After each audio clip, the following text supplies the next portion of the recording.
भैया हम प्रदीप प्यारा आप सबके बीच में देखिए गो देवर भौजाई के होली बा। भौजी उदास बैठल बड़ी तो देवर जौन बाड़े निहोरा करते रहे के भौजी आओ ना हमरा संग तनी होली खेल।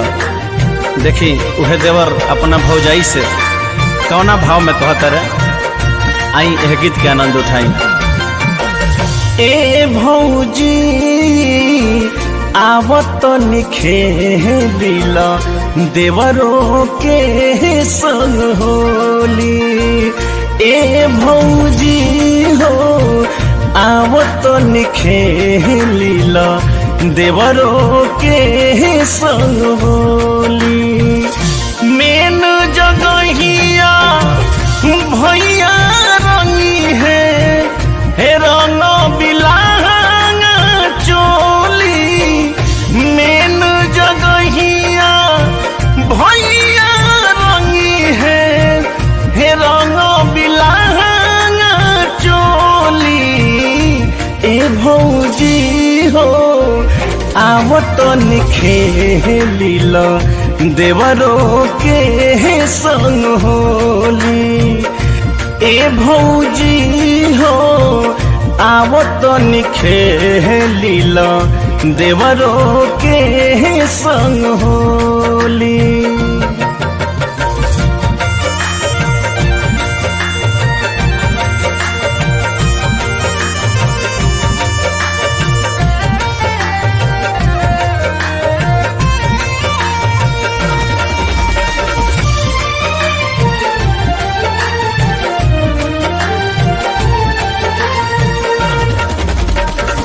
भइलो बियाह ना बाड़ी में हरिया तर से जिया हमार रंगवा अबीर लेके आइल बाड़े लहुरा देवारा बा तोहार।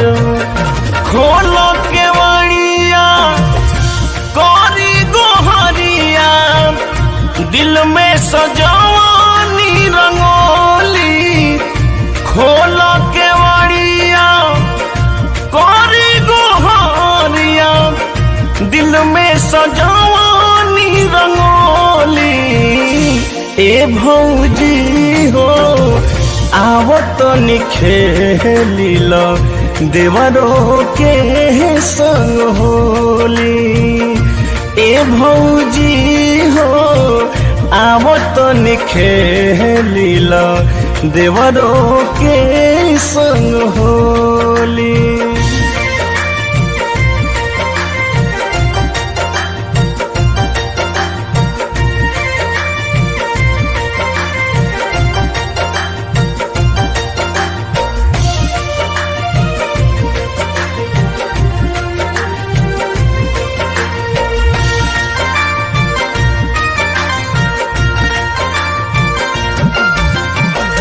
संग ही सुतवलू गोदी खेलवलू रहनी तनी छोट। भैनी से आन काहे डरालू नइखे मन में खोट। प्रदीप प्यारा गोपी गौरी आजू कहे मुँह खोली। प्रदीप प्यारा गोपी गौरी आजू कहे मुँह खोली। ए भौजी हो आवत निखेल देवरों के संग होली।